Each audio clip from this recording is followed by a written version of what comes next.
नमो अरिहन्ताणं नमो सिद्धाणं नमो आयरीयाणं नमो उवज्झायाणं नमो लोये सव्वसाहुरं मङ्गलं भगवान् वीरो मङ्गलं गौतमो गणी मङ्गलं कुन्दकुन्दाद्यो जैनधर्मोऽस्तु मङ्गलम् सर्वमङ्गलमाङ्गल्यं सर्वकल्याणकारकं प्रधानं सर्वधर्माणां जैनं जयतु शासनम् अज्ञानतिमिरान्धानां ज्ञानाञ्जनशलाकया चक्षुरुन्मीलितं येन तस्मै श्रीगुरुवे नमः। आत्मा ज्ञानं स्वयं ज्ञानं ज्ञानातन्यत् करोति किं परभावस्य कर्तात्मा मोहोऽयं व्यवहारिणाम्।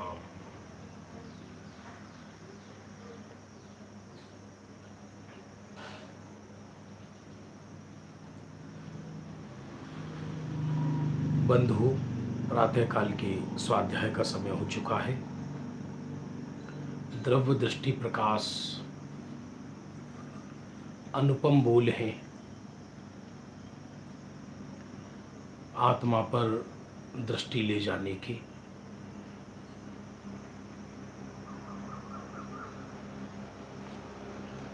कल अपनी 54 नंबर बोल तक हो गया था। अब 55 नंबर का बोल प्रारंभ होता है।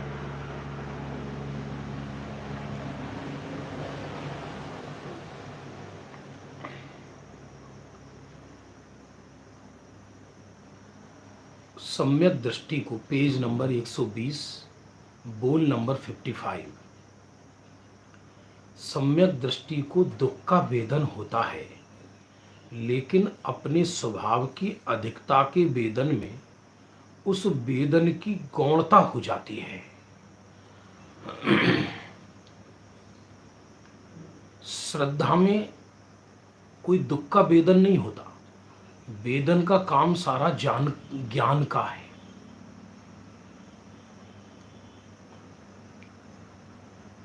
वेदन का काम ज्ञान का है।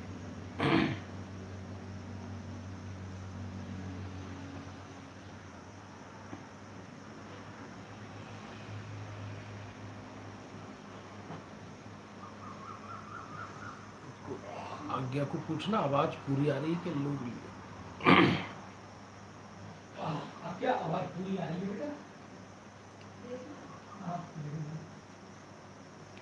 फिर से बात समझिए ध्यानपूर्वक।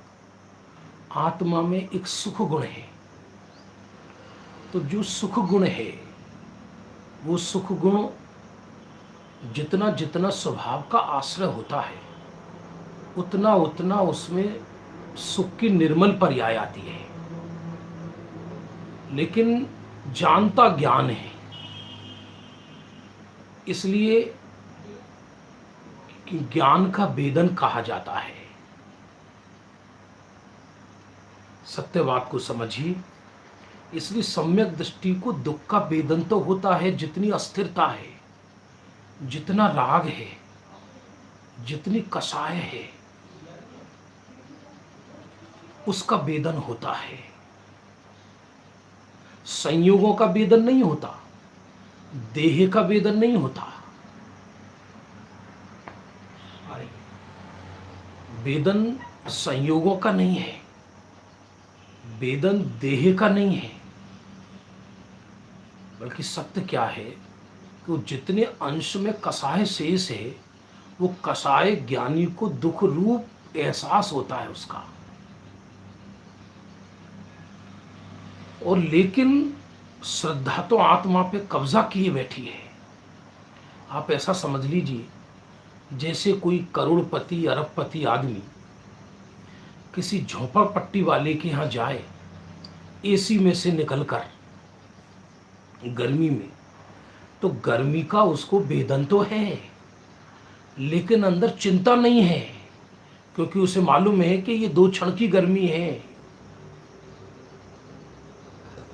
उसे अपने महल का ही एकत्व रहता है, और महल में महलों का वासी हूं ऐसे एहसास से झोंपड़ी में कुछ देर के लिए आया तो उसे कष्ट नहीं लगता। इसलिए इधर स्वरूप की अधिकता रहती है,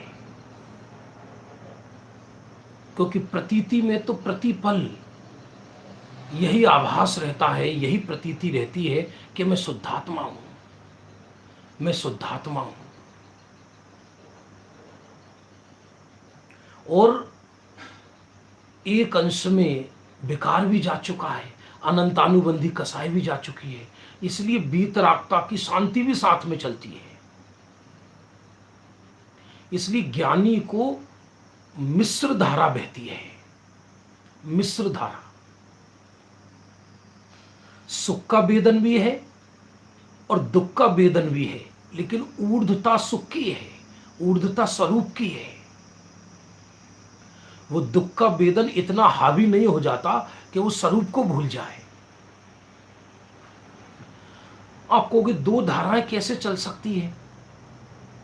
ये बात पुरुषार्थ सिद्धि उपाय के अंतिम अधिकार में आचार्य अमृत चंद्र देव ने मूल संस्कृत श्लोक में लिखा है, येनान सेन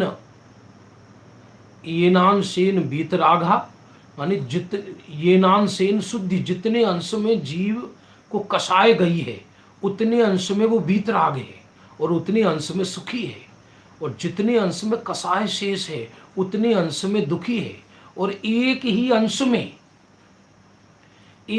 अंश में सुख और दुख दोनों पर्याय चलती हैं, और ज्ञान उनको यथार्थ जानता है।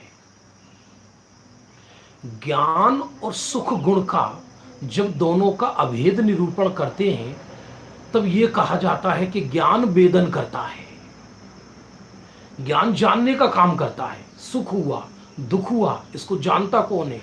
ज्ञान जानता है। तो सुख और ज्ञान इन दोनों का अभेद कथन करते हैं तब वेदन शब्द कहने में आता है। फिर से समझना, श्रद्धा गुण में सुख दुख का वेदन नहीं है, श्रद्धा का काम तो प्रतीति है, और सुखी दुखी तो वास्तव में ज्ञान भी नहीं होता। ज्ञान तो अवेदक है, अकारक है, और यहां कह रहे हैं वेदन कर रहा है, अर्थात ज्ञान जानता है कि इतने अंश में ये कषाय है और इतने अंश में अस्थिरता का दुख है उसको। तो ये जो सुख दुख जितने होते हैं, इच्छाएं होती है, वो चारित्र गुण में है।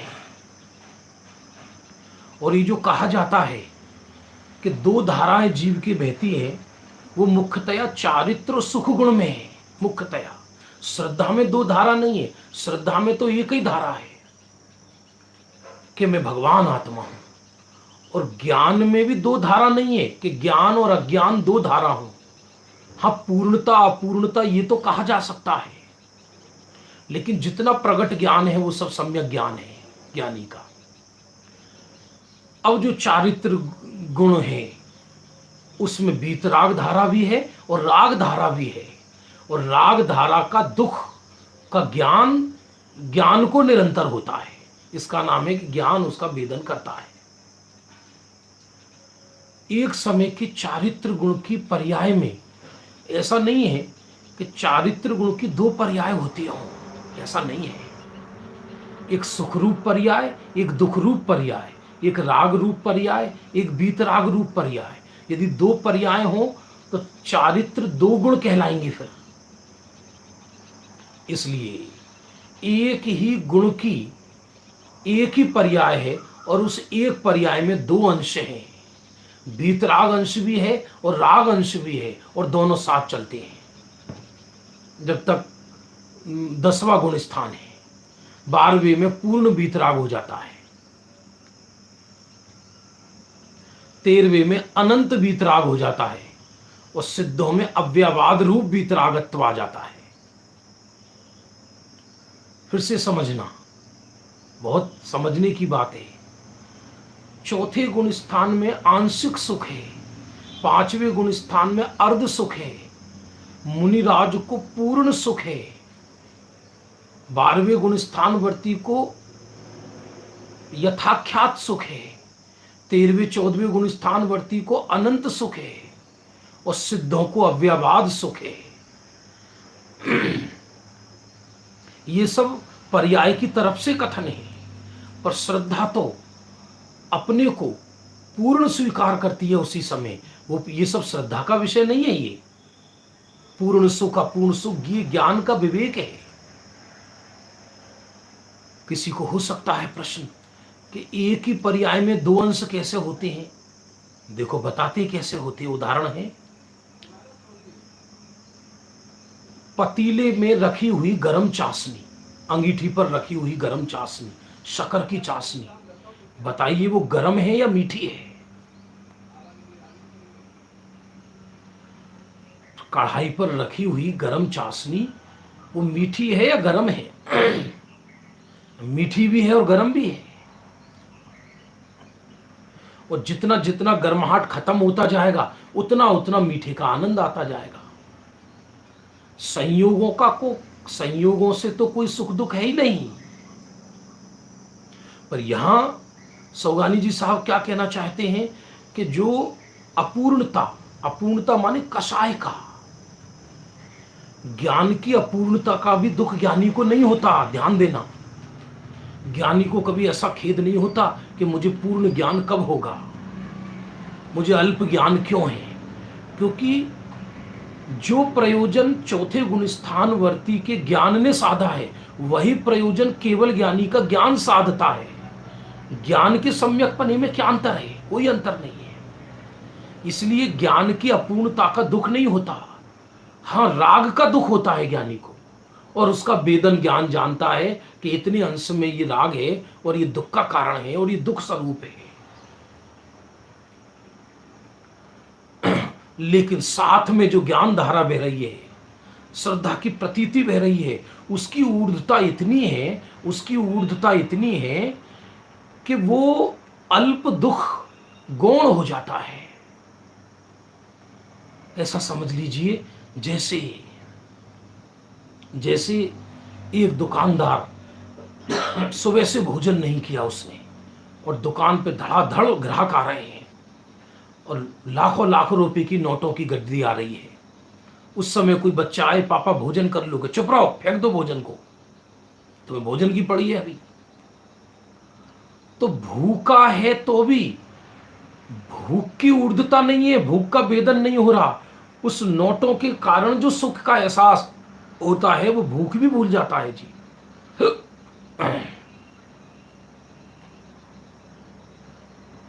उसी तरह सम्यक ज्ञान की धारा बह रही है और श्रद्धा तो अपने को पूर्ण अनंत सुख का पिंड मान ही रही है। इसलिए स्वभाव की अधिकता के वेदन में उस वेदन की गौणता हो जाती है। एक मुनि भगवंत संजुलन कसाय वाली, उन पर कोई उपसर्ग कर दे भारी, ग्रंथों में आया, कानों में कीलियां ठोक दी, सर पे सिगड़ी जला दी, शरीर के खंड खंड कर दिए, तो क्या उनको कष्ट का ज्ञान नहीं है?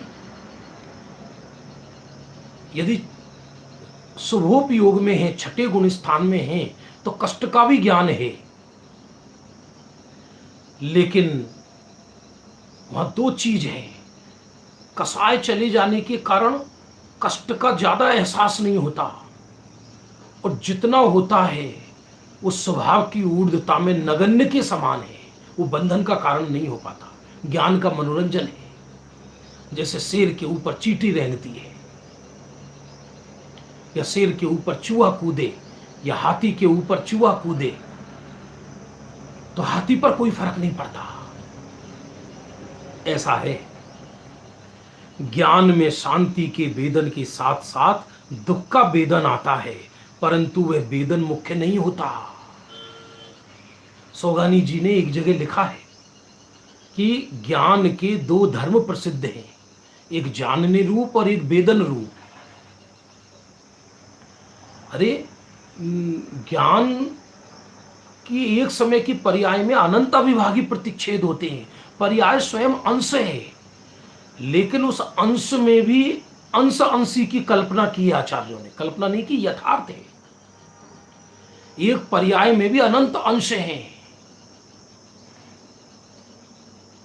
बहुत ज्ञान की महिमा अपरंपार है। ज्ञानी को अपने स्वभाव की अधिकता रहती है, अपने स्वभाव की अधिकता कभी नहीं छूटती। वो समय सार की मूल गाथा में आया ना, ज्ञानी जीव अपने को पर द्रव्य से अधिक जानते हैं। तो अधिक का अर्थ अकेला भिन्न नहीं, अधिक जानते हैं साथ में महिमाशाली जानते हैं। अधिक का अर्थ एक का दो जानते हैं ऐसा भी नहीं।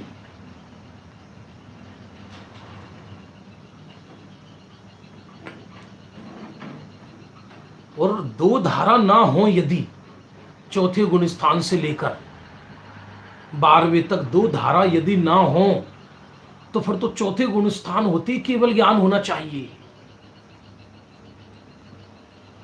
ज्ञान चेतना, कर्म चेतना और कर्म फल चेतना, इसके दो तरह के निरूपण हैं, एक आगम शैली का, एक अध्यात्म शैली में। तो पंचास्तिकाय ग्रंथ में ज्ञान इन तीनों चेतनाओं के अलग ढंग से निरूपण किया।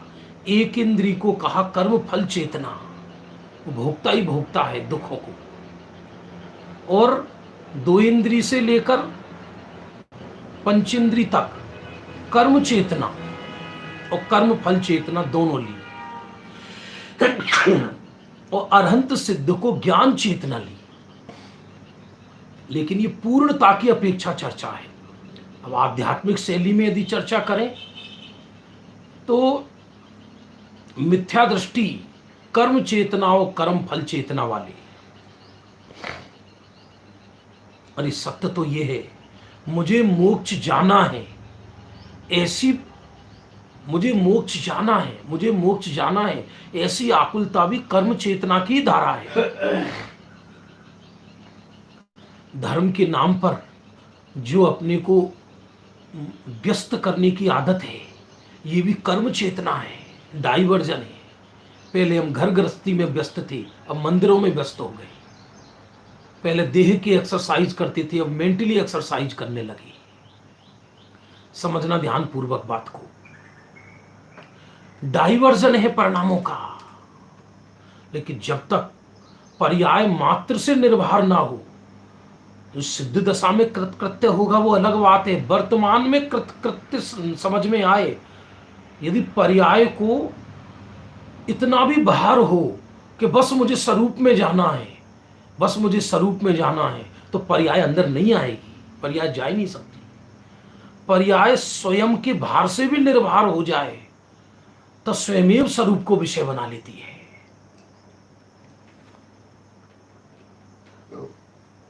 सिद्ध दशा में कृतकृत्य की बात अलग है, यह वर्तमान में कृतकृत्य फील करे तो स्वयमेव ज्ञान बिंदु ज्ञान सिंधु में समा जाता है, सहज बल जोरी से नहीं।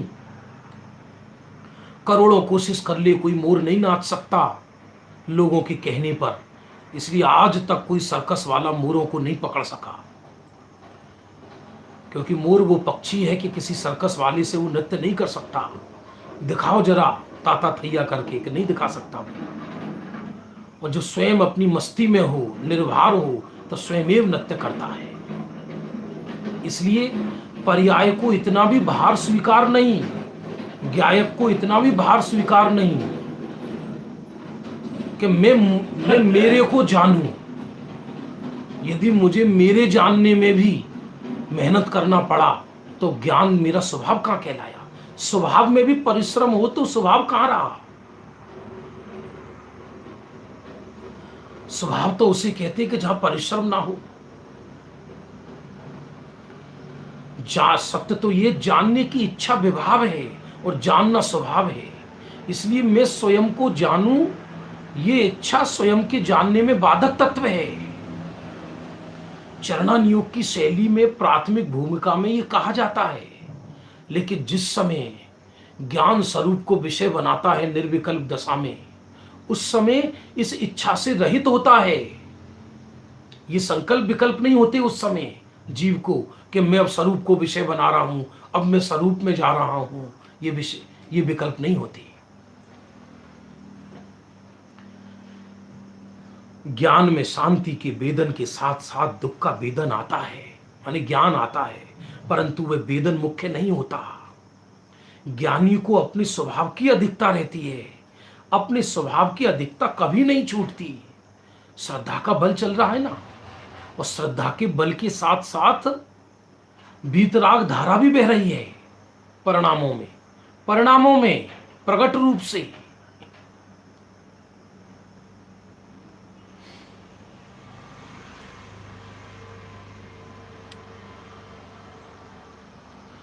एक पंचम गुण स्थानवर्ती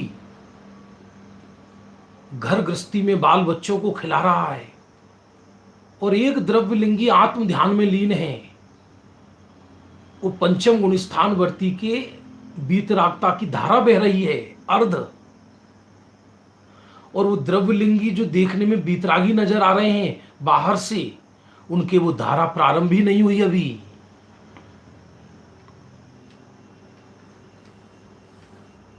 अब देखो 56 नंबर का बोल अद्भुत है। जब दृष्टि अपने स्वभाव में प्रसर जाती है, तब पांचों समवाय अपने ज्ञान में गेय हो जाते हैं।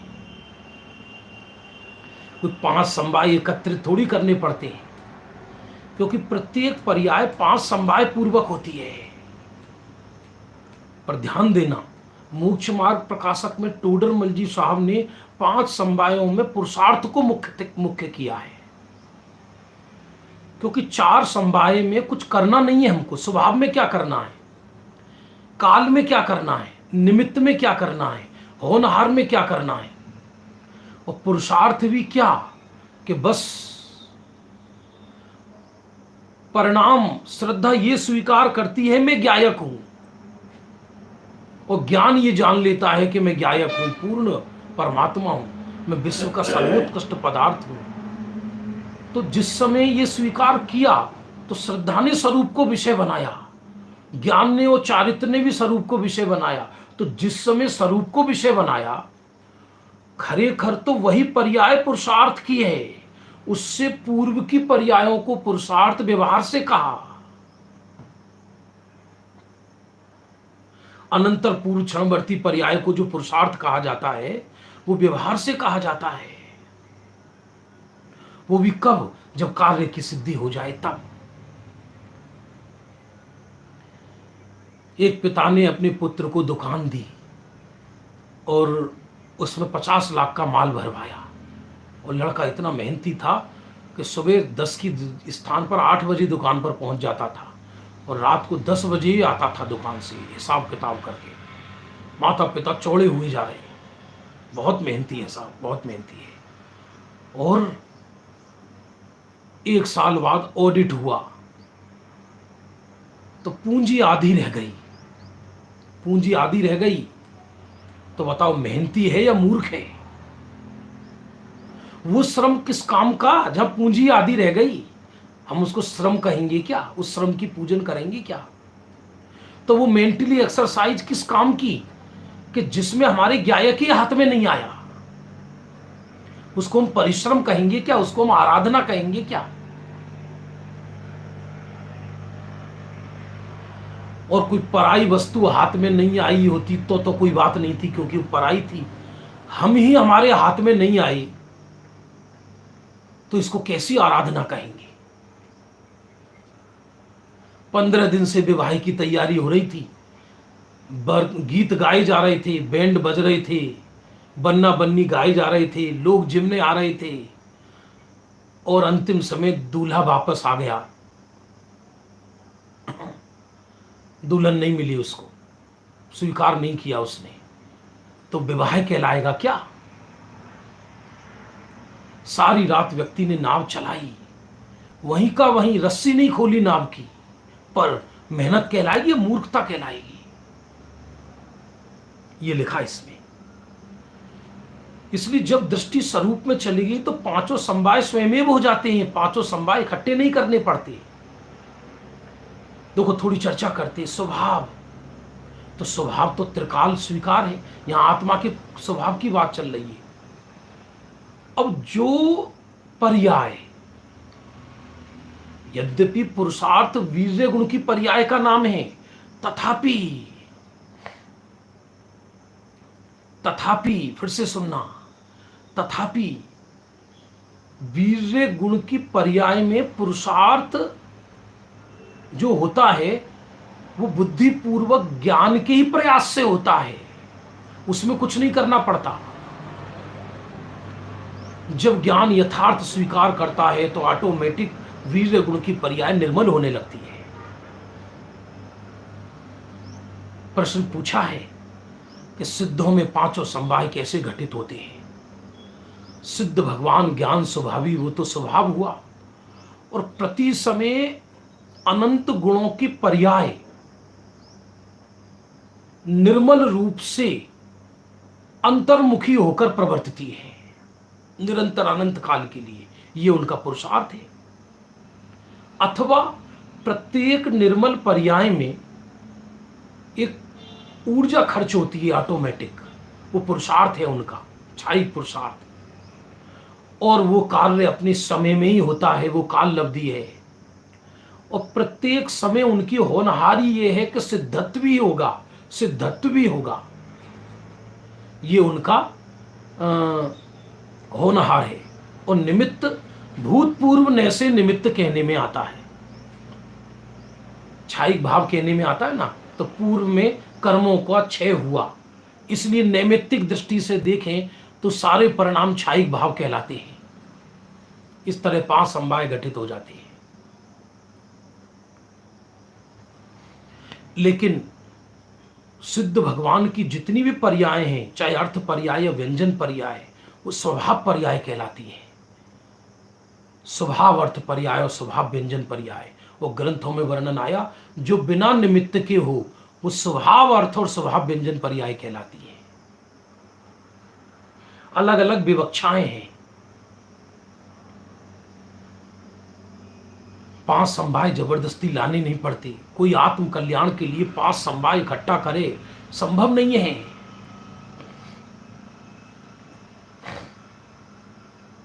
स्वभाव की स्वीकृति होते ही पांचों समवाय हाथ जोड़े तैयार खड़े रहते हैं। ये टोडरमल जी ने पुरुषार्थ को प्रधानता दी, और उसमें हेडिंग क्या है? पुरुषार्थ से मोक्ष प्राप्ति। और वह पुरुषार्थ का अर्थ पर्यायों में फेरफार नहीं। कल को कोई ये पुरुषार्थ करे कि मुझे मिथ्यात्व की पर्याय हटाकर सम्यक्त्व की पर्याय लाना है, ये भी पुरुषार्थ का सही स्वरूप नहीं। जब स्वरूप की रचना हो, अपने स्वरूप को स्वीकार किया सहज, और स्वरूप को सहज स्वीकार करते ही जो वीर्य है वो स्वभाव की ओर ढलने लगता है।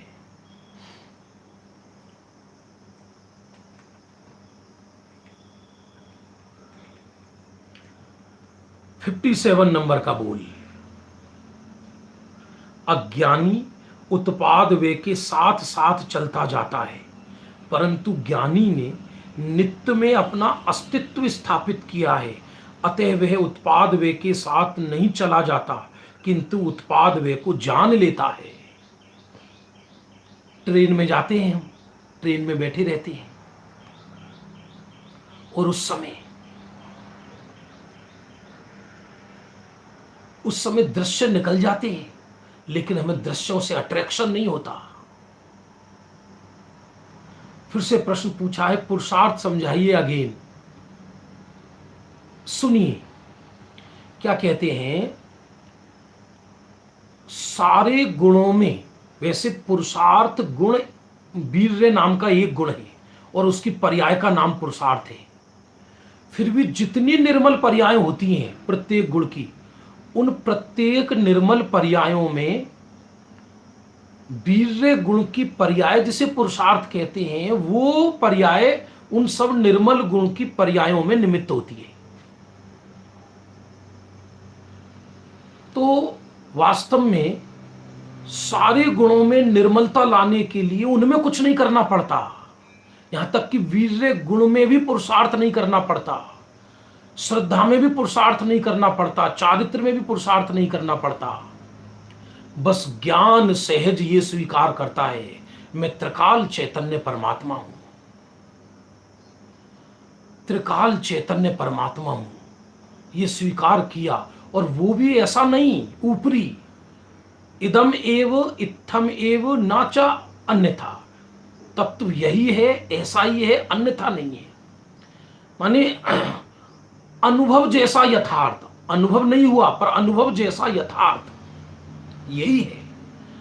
ऐसा स्वीकार होते ही अनंत गुणों की जो पर्याय हैं वो सब तत्काल स्वरूप को विषय बना लेती है। और वो जो पर्यायों की अंतर्मुखी वृत्ति हुई, वृत्ति में जो फोर्स लगा सहज, वो पुरुषार्थ कहलाया।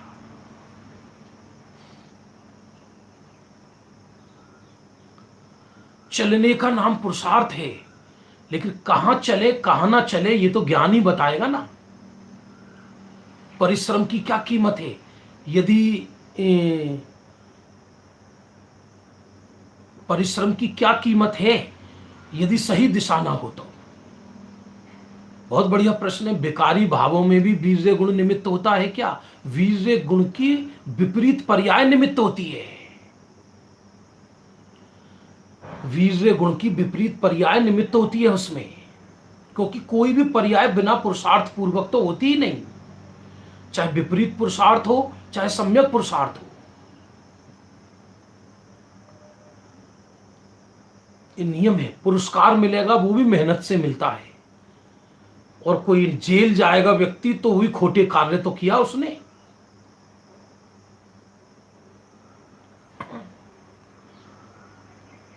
बात चल रही थी पर्याय कहीं जाती नहीं है, उत्पाद वे प्रति समय होता रहता है, लेकिन ज्ञानी ने अपने अंदर अपना अस्तित्व स्थापित कर लिया है, इसलिए उसे उत्पाद वे का निरपेक्ष ज्ञाता है, सहज जान लेता है।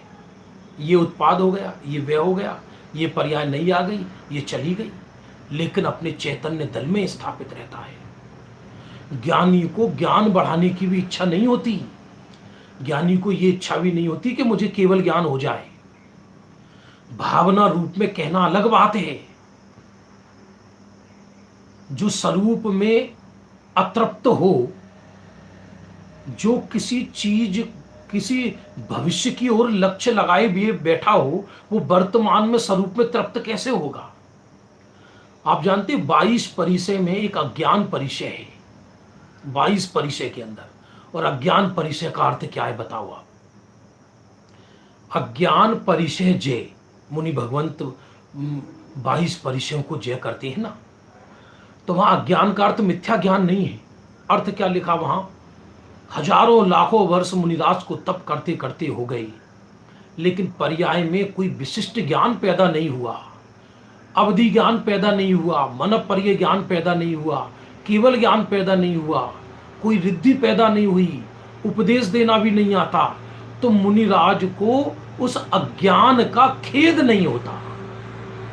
अज्ञान माने औदैहिक अज्ञान, कि मेरे अंदर विशिष्ट पर्याय पैदा क्यों नहीं हुई, ऐसा उसको खेद नहीं होता।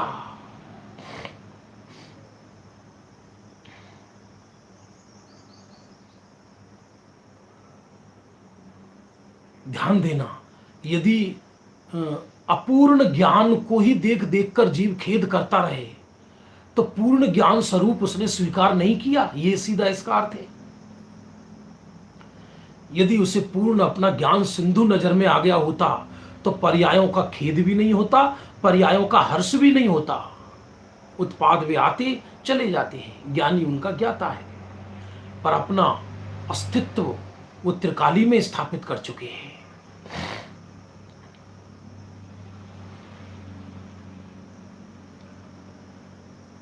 58 नंबर का बोल भी अद्भुत है, समझने जैसा।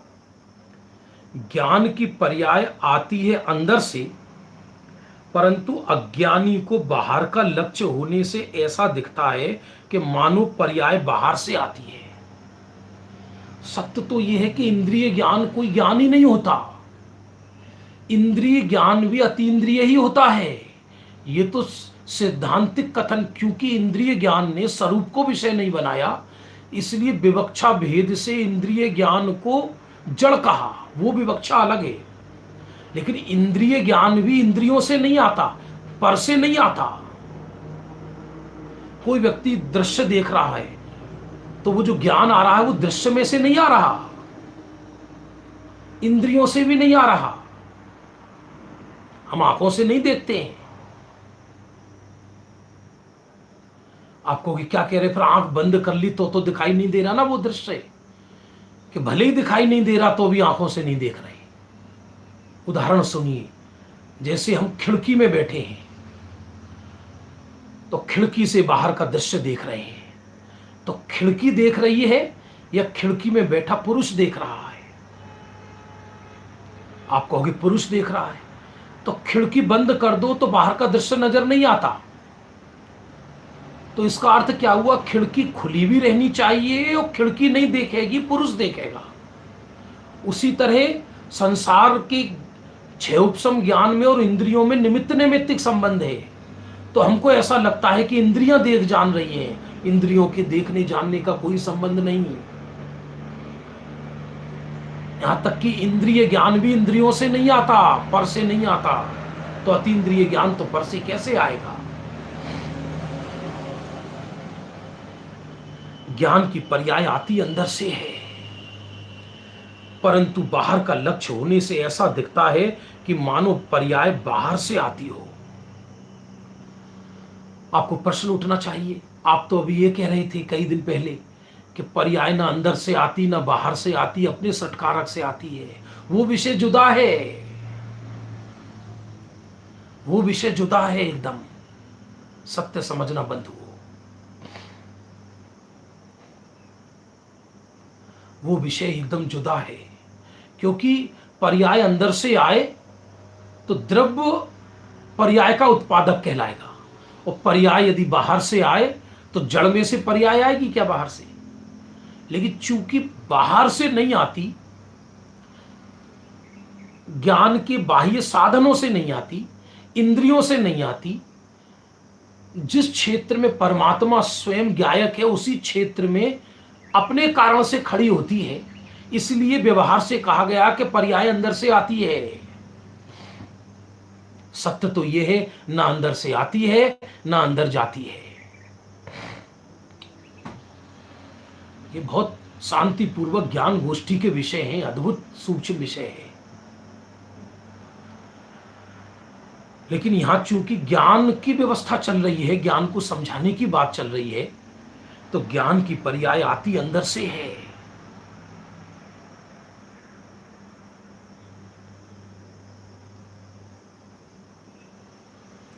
ज्ञान की पर्याय आती अंदर से है, परंतु अज्ञानी को बाहर का लक्ष्य होने से ऐसा दिखता है कि मानो पर्याय बाहर से आती है। इसलिए अज्ञानी को पर से ज्ञान होता है, ऐसा भ्रम हो जाता है। जैसे मान लो आंख खोलकर हम कोई चित्र देख रहे हैं, तो वो चित्र का जो ज्ञान हो रहा है वो छह उपसम ज्ञान की अपनी योग्यता से हो रहा है, और उस समय आंखों का खुलना है और उपयोग बहिर्मुखी है।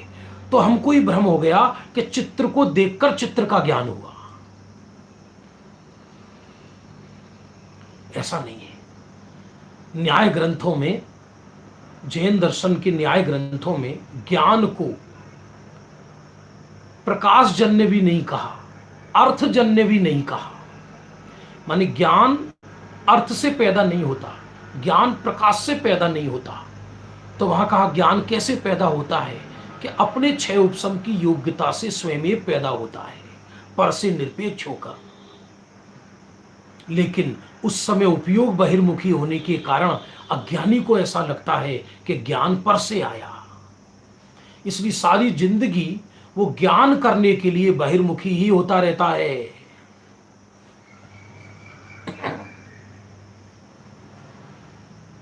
रट रट कर पढ़ याद करना चाहता है।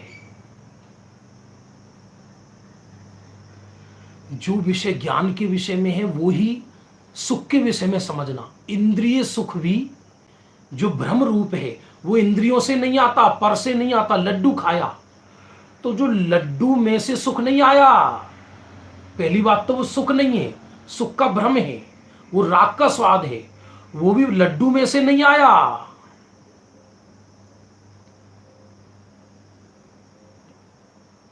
बहुत बढ़िया प्रश्न है हमारे आईएएस जैन साहब मुंबई वालों का।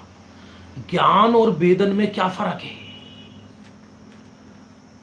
देखो, बहुत प्रबुद्ध लोग बैठे हुए हैं, मैं तो समझता हूं सब गुरुदेव श्री के भगत आध्यात्मिक लोग बैठे हुए हैं अभी जो सुन रहे हैं। तो हमारे सौगानी जी साहिब भी सुन रहे हैं। वैसे तो सुख गुण की पर्याय को वेदन कहा जाता है, मैं जो समझा हूं बता रहा हूं आपको। लेकिन सुख और दुख की फीलिंग, सुख गुण भी है ना आत्मा में, उसका कार्य क्या है, उसका काम क्या है? सुख रूप दुख रूप। लेकिन सुख रूप, ये सुख हुआ ये दुख हुआ, इसको सुख नहीं जानता, इसको ज्ञान जानता है, इसको ज्ञान जानता है। इसलिए वास्तव में यदि स्वतंत्र रूप से निरूपण करें तो वेदन कार्य सुख का है और ज्ञान का काम जानना है।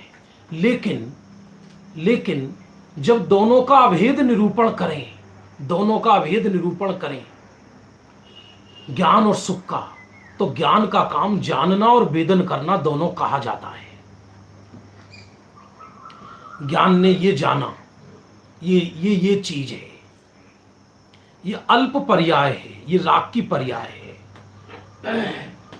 और ये दुख रूप है, ये दुख रूप है। तो दुख की फीलिंग तो सुख में है, सुख गुण की विभाव पर्याय में। अल्प, जितना स्वरूप का आश्रय है उतना सुख का वेदन चल रहा है, और जितना स्वरूप का आश्रय नहीं है उतना दुख का वेदन चल रहा है। सुख का वेदन माने क्या? बीतरागता उत्पन्न होनी, और बीतरागता ही सुख रूप होती है और कसाय दुख रूप होती है। और चिंतन करना पढ़ेंगे अपन। और एक बोल मुझे जरूर लेना था। तो बात चल रही है इंद्रिय ज्ञान भी बाहर से नहीं आता, इंद्रिय सुख भी बाहर से नहीं आता, तो अति इंद्रिय ज्ञान और अति इंद्रिय सुख बाहर से कैसे आएगा? ये सौगानी जी साहब का बहुत अद्भुत बोल है, 59 नंबर का। अनंत तीर्थंकर हो गए लेकिन अपने तो गुरुदेव श्री ही सबसे अधिक है। बहुत बढ़िया प्रश्न है। ज्ञान के अलावा सारे गुण जड़ हैं क्या? हाँ, ज्ञान और दर्शन दोनों को चेतन कहा, उपयोग कहा। ज्ञान चेतना, दर्शन चेतना, बाकी गुणों को जड़ कहा। यदि ज्ञान और दर्शन चेतन को गौण कर दो, तो गुण को गौण कर दो, तो मैं नहीं कह रहा, आलाप पद्धति में देवसेन आचार्य ने भी कहा है। लेकिन याद रखना, एक गुण में दूसरे गुण का रूप है।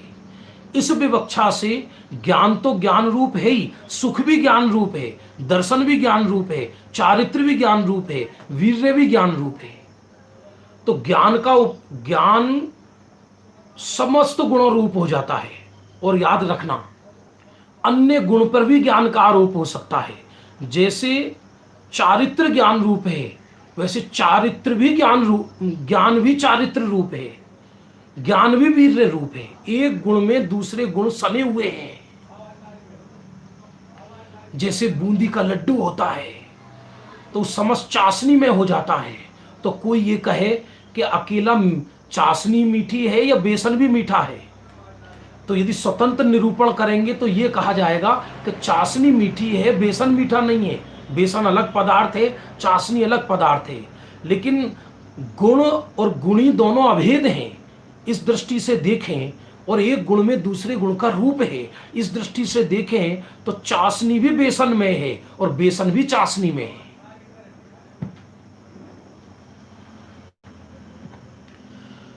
गुरुदेव श्री को, निहाल भाई सौगानी जी को गुरुदेव श्री की अनंत महिमा आती थी। और महिमा की बात ही है, द्रव्य दृष्टि की इतनी अद्भुत बात करने वाले जीव को गुरुदेव की इतनी महिमा आती थी कि आप सोच नहीं सकते। कृत्रिम महिमा आनी अलग बात है, अपना प्रयोजन सिद्ध करने के लिए गुरुदेव का नाम लेना अलग बात है, लेकिन अंतरंग में स्वयं गुरुदेव को हितकारी जानकर अपने हृदय सिंहासन पर विराजमान करना अलग बात है। वो लिखा इसमें, और वो इन्होंने कोई कृत्रिम नहीं लिखा, क्योंकि उन्होंने कोई ग्रंथ नहीं लिखा, उनके तो सहज मुख से उद्गार निकलते थे। अनंत तीर्थंकर हो गए, लेकिन अपने तो गुरुदेव श्री ही सबसे अधिक हैं। बहुत अब्जोपति लोग हों, सभी अब्जोपति लोग हों, हाँ, विभु गुण के कारण, सही बात है, आत्मा में एक प्रभु शक्ति भी है और आत्मा में एक विभु शक्ति भी है। तो प्रभु शक्ति के कारण हर गुण अलग अलग है, और विभु शक्ति के कारण एक गुण दूसरे गुण, एक गुण का रूप दूसरे गुण में है, ये कहा जाता है।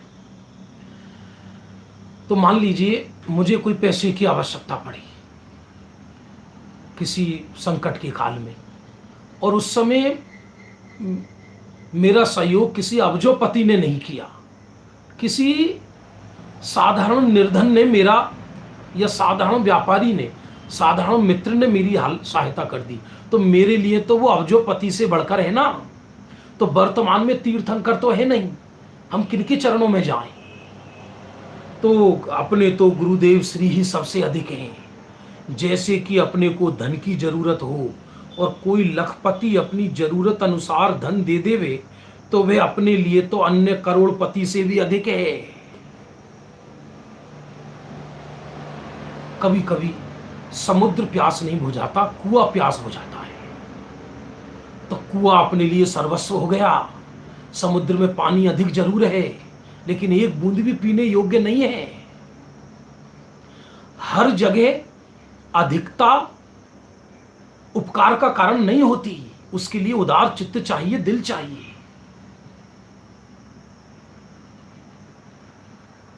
ऐसे ही गुरुदेव श्री अपने लिए तो तीर्थंकर से भी अधिक हैं।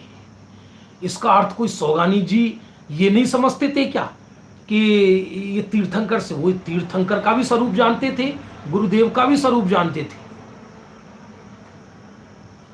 कोई वो ऐसी भाषा बोल दी तो इसका अर्थ ये नहीं है कि वो उन्हें कोई पंच परमेष्ठी वाला गुरु मानते थे, लेकिन चूंकि उन्होंने राह बताई, सच पूछा जाए तो इस काल में सम्यक्त्व दिया, निगोद से अपना मुख फेर कर मोक्ष की ओर किया, कहने के लिए नहीं, रियल में। जैसे कोई अपनी महिमा जगत, अपनी माँ की, पिता की महिमा जगत में करे या ना करे, करने से उसके चित्त में प्रेम घट नहीं जाएगा और नहीं करने से बढ़ नहीं जाएगा।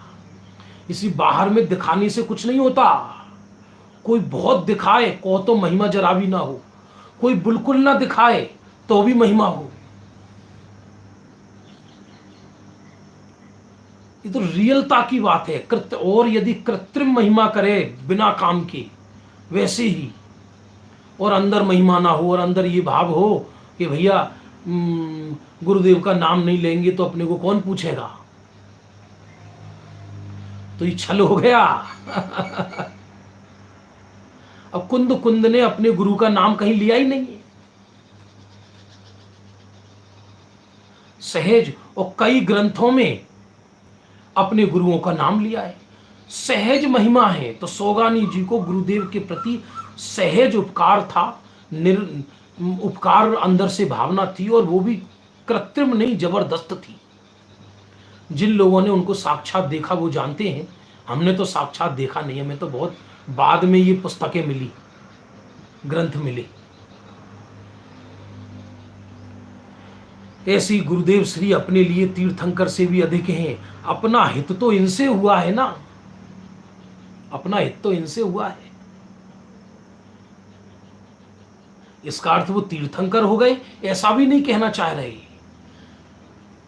वो आता ना, सम्यक ज्ञान के 8 अंग आते हैं, और उसमें एक अनिन्नवाचार आता है, गुरु नाम न छिपाइए, गुरु का नाम मत छिपाना। सूर्य को छिपाकर प्रकाश की कल्पना नहीं की जा सकती। तो ज्ञानी ये भी जानता है कि गुरु से ज्ञान नहीं होता, ज्ञान अंतर से होता है, पर ऐसा मार्ग बताने वाले के प्रति सहज बहुमान आता है। इस काल में जबरदस्त आत्मा शब्द भी बोलना यदि किसी ने सिखाया है तो वो गुरुदेव श्री ने सिखाया है। हम क्या है, मिट्टी के मटूल ना बैठे, इसमें क्या दम है। तो गुरुदेव के प्रति अनंत महिमा थी और इस काल का अद्भुत चमत्कार है गुरुदेव श्री, इसमें रंच मात्र भी संशय नहीं है। अब 60 नंबर का बोल चलेगा, समय यूं ही निकल जाता है, मालूम नहीं पड़ता। आपसे निवेदन है, आपको द्रव्य दृष्टि प्रकाश का आनंद लेना है तो आप बिल्कुल करेक्ट 8:15 पे, मैं 2 मिनट पहले ही शुरू कर देता हूं, जिससे कि 2 मिनट मंगलाचरण में लगते हैं। बिल्कुल 7:15 बजे करेक्ट शुरू और 9 बजे करेक्ट समाप्त, ना 1 मिनट इधर ना 1 मिनट इधर, क्योंकि हम सब गुरुदेव के भगत हैं। यदि श्रोता को हमारे प्रति ये श्रद्धा हो जाए कि इनका पता नहीं कब खत्म होगा, केवल ही जाने, तो लोग फिर ऐसी ही मूड बना लेते हैं, पता नहीं अभी शुरू हुआ होगा नहीं हुआ होगा। इसलिए बिल्कुल 1 मिनट ना इधर करें ना इधर करें तो ही आनंद आएगा। अपूर्ण ऑपरेशन कराने में मरीज का मौत होने का चांस है। कोई डॉक्टर किसी का पेट खोल दे और उसमें फिर टांके ना लगाए तो क्या होगा, क्योंकि नाजुक विषय है, अद्भुत विषय है, अपूर्व विषय है। गुरुदेव द्वारा प्रदत्त 45 वर्षों की उनकी वाणी का सार है इसके अंदर। जा वाणी के ज्ञान ते सूझे लो कालो, सो वाणी मस्तक नमो सदा देत ती हुंधो।